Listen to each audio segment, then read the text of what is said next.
ನೋಡಿ, ಒಬ್ಬರು CM ಇದ್ದಾಗ ಅವ್ರ ಬದಲಾವಣೆ ಆಗುತ್ತೆ ಅಂತ ನಾವು ಯಾಕೆ ಚರ್ಚೆ ಮಾಡಬೇಕು? ಸಿದ್ದರಾಮಯ್ಯ ಅವರು ಏನು ಸಣ್ಣ ವ್ಯಕ್ತಿನಾ? ಸಿದ್ದರಾಮಯ್ಯ ಅವರು ಹಿಂದೆ 5 ವರ್ಷ ಸರ್ಕಾರ ನಡೆಸಿರೋರು, ಈಗ ಅವರು ಮುಖ್ಯಮಂತ್ರಿ ಇದ್ದಾರೆ. ಒಬ್ಬರು ಮುಖ್ಯಮಂತ್ರಿ ಇದ್ದಾಗ ಇನ್ನೊಬ್ಬರು ಮುಖ್ಯಮಂತ್ರಿ ಬಗ್ಗೆ ನಾವು ಚರ್ಚೆ ಮಾಡೋ ಅದು ಅವಶ್ಯಕತೆನೇ ಇಲ್ಲ. ಇದು ಕೆಲವರು ಏನಾಗ್ತದೆ, ಇದು ಒಂದಿಗಳು ಅದರಿಂದ ಆಗ್ತಾ ಇರ್ತದೆ, ಬಟ್ ಅದರ ಅವಶ್ಯಕತೆ ಏನಿಲ್ಲ. ಸಿದ್ದರಾಮಯ್ಯ ನಮ್ಮ CM ಇದ್ದಾರೆ.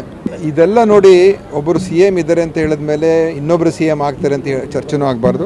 ಅದು ಇವ್ರನ್ನ ಕಂಟಿನ್ಯೂ ಆಗ್ತಿರೋ ಅಂತ ಹೇಳುವಂಥ ಅವಶ್ಯಕತೆನೂ ಇರೋದಿಲ್ಲ ಅಲ್ವಾ? ಅದು ಕೂಡ ಬೇಕಾಗಿಲ್ಲ. ಇವ್ರು ಮುಂದುವರಿತಾರೆ ಅಂತ ಅದು ಕೂಡ ಹೇಳೋದು ಬೇಕಾಗಿಲ್ಲ. ಅದು ಇವ್ರು ಬದಲಾವಣೆ ಆಗ್ತಾರೆ ಅದು ಕೂಡ ಹೇಳೋದು ಬೇಕಾಗಿಲ್ಲ. ಇದು ಯಾರೋ ಮತ್ತು ಇಲ್ಲಿ ಪಕ್ಷದಲ್ಲಿ ಏನು ಭಿನ್ನಮತ ಚಟುವಟಿಕೆಗಳಿಲ್ಲ, ಏನೇನೂ ಇಲ್ಲ ಆಯಿತಾ. ಎಲ್ಲ ಶಾಸಕರಾಗಿರ್ಬೋದು, ಕಾರ್ಯಕರ್ತರಾಗಬೇಕಾಗಿರ್ಬೋದು, ಎಲ್ಲರೂ ಯಾರು ಕೂಡ ಇದರಲ್ಲಿ ಒಂದು ಭಿನ್ನಮತೀಯ ಚಟುವಟಿಕೆ ಥರ ಏನಿಲ್ಲ. ಕೆಲವರು ಅಭಿಪ್ರಾಯಗಳನ್ನು ಅವ್ರು ವ್ಯಕ್ತಪಡಿಸ್ತಾ ಇದ್ದಾರೆ. ಆ ಅಭಿಪ್ರಾಯಗಳ ಪ್ರಕಾರ ಮುಂದೆ ಏನಾಗಬೇಕು ಅದು ಆಗ್ತದೆ, ನೋಡೋಣ. ನೋಡಿ, ಇವೆಲ್ಲ ನಾವು ಬಹಿರಂಗವಾಗಿ ಚರ್ಚೆ ಮಾಡುವಂಥ ಅಗತ್ಯತೆ ಏನಿಲ್ಲ.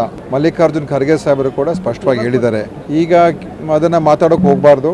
ಇದೇನೇ ಇದ್ರೂ ನೋಡಿ, ರಾಜಕೀಯ ಕ್ಷೇತ್ರದಲ್ಲಿ 108 ಅಭಿಪ್ರಾಯಗಳು ಇರ್ತದೆ ಮತ್ತು ಅದರಲ್ಲಿ ಅದೇನು ತಪ್ಪು ಅಂತ ಹೇಳೋಕ್ಕಾಗಲ್ಲ. ಅವರ ಅಭಿಪ್ರಾಯಗಳು ಅವ್ರವ್ರದ್ದು. ಅಂತಿಮವಾಗಿ ನಮ್ಮ ಉದ್ದೇಶ ಏನು? ನಮ್ಮ ಪಕ್ಷ ಬಲಿಷ್ಠವಾಗಿ ಬೆಳಿಬೇಕು, ಪಕ್ಷ ಮತ್ತು ಸರ್ಕಾರ ಎರಡೂ ಚೆನ್ನಾಗಿ ಕೆಲಸ ಆಗಬೇಕು ಮತ್ತು ಆ ವಿಷಯಕ್ಕೆ ಏನು ಸೂಕ್ತವಾದ ನಿರ್ಧಾರಗಳಿತ್ತು ಅದನ್ನು ತಗೊಳ್ಬೇಕಾಗ್ತದೆ. ಅದರಿಂದ ನಮ್ಮ ವರಿಷ್ಠರು ಅದ್ರ ಬಗ್ಗೆ ತೀರ್ಮಾನ ಮಾಡ್ತಾರೆ. ನಮ್ಮ ಅಭಿಪ್ರಾಯಗಳೇನಿದೆ ಅದು ನಾವು ನಮ್ಮ ವರಿಷ್ಠಕ್ಕೆ ನಾವು ತಿಳಿಸ್ತೀವಿ, ಹೇಳ್ತೀವಿ. ನೋಡಿ, ರಾಜಣ್ಣ ಅವ್ರು ಏನು ಹೇಳಿದ್ರು ನೀವು ಅವ್ರಿಗೆ ಕೇಳಬೇಕು, ಅದರ ಅರ್ಥ ಏನು ಅಂತ ನನಗೆ ಕೇಳಬೇಡಿ. ಆದರೆ ನಾನು ಹೇಳುವಂಥದ್ದು ಇಷ್ಟೇ, ಈ ಥರದ ಒಂದು ಚರ್ಚೆಗಳು ಬಹಿರಂಗವಾಗಿ ಆಗುವಂಥದ್ದು ಸರಿಯಲ್ಲ ಮತ್ತು ಇದರ ಅವಶ್ಯಕತೆ ಕೂಡ ಇಲ್ಲ.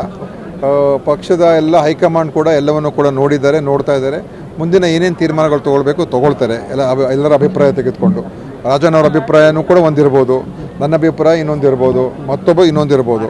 ಅದೇನೇ ಇರಲಿ, ಆದರೆ ಇದು ಅನಾವಶ್ಯಕ ಅಂತ ನಾನು ಹೇಳ್ತೀನಿ. ಚರ್ಚೆ ಅನಾವಶ್ಯಕ ಥರ ಏನಿರೋದಿಲ್ಲ. ನೋಡಿ, ರಾಜಕೀಯ ಒಂದು ಕ್ಷೇತ್ರದಲ್ಲಿ ಮೊದಲೇ ಹೇಳಿದಾಗೆ ಒಂದು ಪೈಪೋಟಿ ಇದ್ದೇ ಇರ್ತದೆ.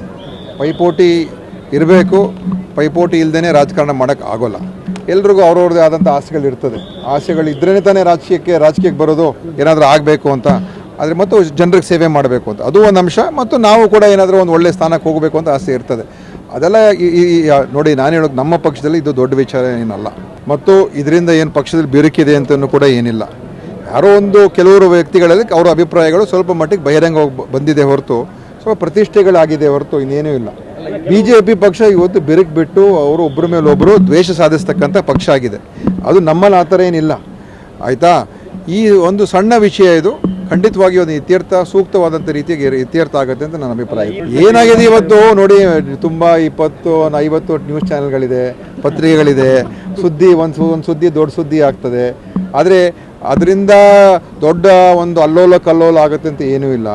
ಖಂಡಿತವಾಗಿಯೂ ರಾಜಣ್ಣವರು ಲೀಡ್ರೇ, ಸತೀಶ್ ಜಾರಕಿಹೊಳಿ ಅವರು ಲೀಡ್ರೆ, ಮಹದೇವಪ್ಪನವರು ಲೀಡ್ರೆ, ಪರಮೇಶ್ವರ್ ಅವರು ನಮ್ಮ ಮಾಜಿ ಅಧ್ಯಕ್ಷರು, ಶಿವಕುಮಾರ್ ಅವರು ನಮ್ಮ ಅಧ್ಯಕ್ಷರು, ನಾನು ಕೂಡ ಅಧ್ಯಕ್ಷನಾಗಿದ್ದೆ. ನಾನು ಕೂಡ ಡೆಲ್ಲಿಗೆ ಹೋಗ್ತೀನಿ. ನಾನು ಡೆಲ್ಲಿಗೆ ಹೋಗೋದು ನೀವು ಯಾರೂ ಬರೆಯೋದಿಲ್ಲ, ಬೇರೆ ಹೋದಾಗ ನೀವು ಹೇಳ್ತೀರಾ ಅಷ್ಟೇ.